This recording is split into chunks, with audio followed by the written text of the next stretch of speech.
Do you all enjoy soul food?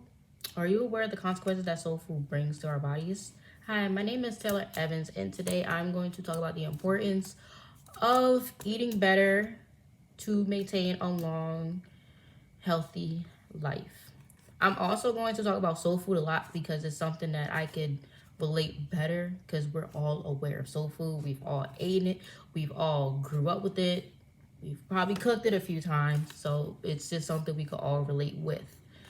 Now, for someone who was raised in an African household, I ate it every occasion: Sunday dinner, birthdays, holidays, or just a regular last minute dish. Now, it's delicious. Don't get me wrong, it's very delicious, but it's very bad for our health. It's very bad and it brings a lot of health risks. And today in this speech, I'm going to talk about the background of soul food in case those don't know about where it originated from.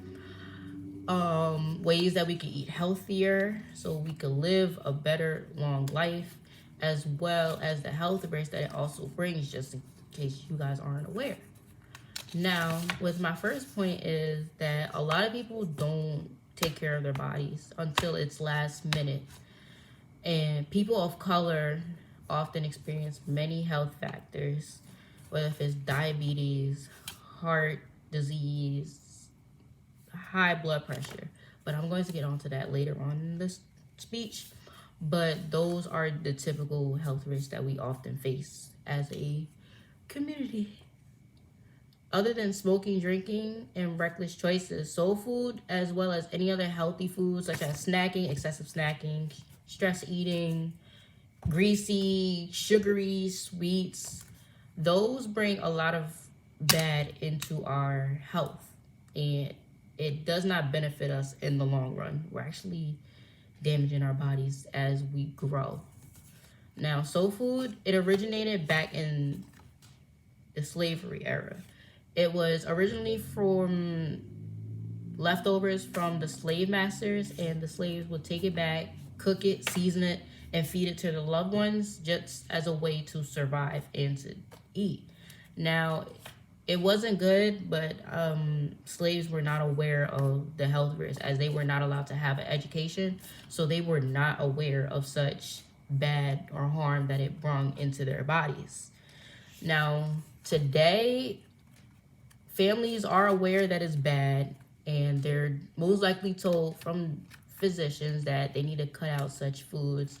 But it's just, as a culture, we're used to it. We're going to keep eating it every Sunday, holidays, pass it around to generation, just to keep it going as a culture.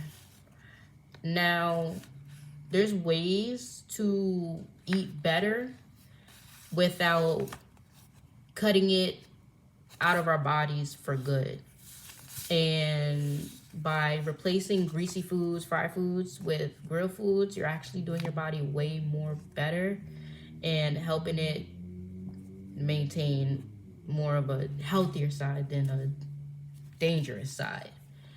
Now, eliminating fatty foods for African Americans can also improve their life expectancy from 79 to 100. And that's something that a lot of people need to realize, but they're not going to cut out soul food because it's something they grew up on, and you don't want someone who does not know you from a can of paint tell you what to do, unless it's a loved one that could help you transition going from bad to good. But no one's going to listen to like a doctor unless it's life-threatening or unless it's too late, which that's something we should not do. As the new generation, we want to live further on in life so we could keep the culture going. Now, another benefit from eating healthier is also improving your mental state. And such junk food can dwellish on your moods. It could also bring sadness. It can bring depression because when you're getting fatter, you're going to feel less confident about yourself. And you will want to make that as a inspiration to get better and to better yourself. So eating healthier will give you a better mental state. Now, if you don't choose to live a healthier life and cut out excess junk food, you're going to obtain health issues. Health issues such as heart failure, which is the #1 leading cause of death within the Black communities. And that comes from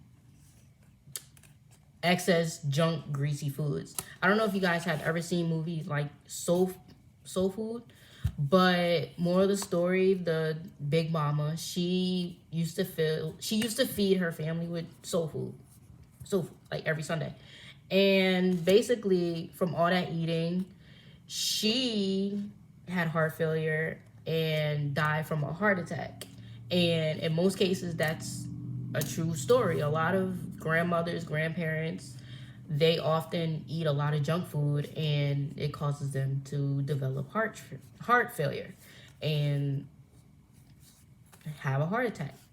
Now, another case could be diabetes, and that could be excessive eating sugar. You could be born with it birth or later on in life, and that's when you have to cut out sugary stuff. You can only eat a certain amount of sugary stuff so it can keep your blood sugar like normal and stable. And another risk could be cancer. A lot of foods contain cancerous cells, and when you eat those foods, you're going to most likely increase your risk of getting cancer. And another factor that is popular, it also goes on with my family, is high blood pressure. And that can go on with foods such as salty, it could be chips, it could be chicken. When you add more seasoned salt or any kind of salt, it can make you develop high blood pressure. And the high blood pressure, you're gonna have to take pills for the rest of your life to make sure you don't pass out or eventually die, because it is a chronic disease. And that is one thing that we do not need in our lives, because we need to live and we need to be able to see our next generation grow and grow and grow and grow. And with that being said, that concludes my speech and why it's important as a whole to eat better. Not just Black, but white, Asian, everybody needs to eat healthier, because without us, it's not going to be another us. And I hope you guys listen to the speech. I hope you guys have a good night. And thank you for listening.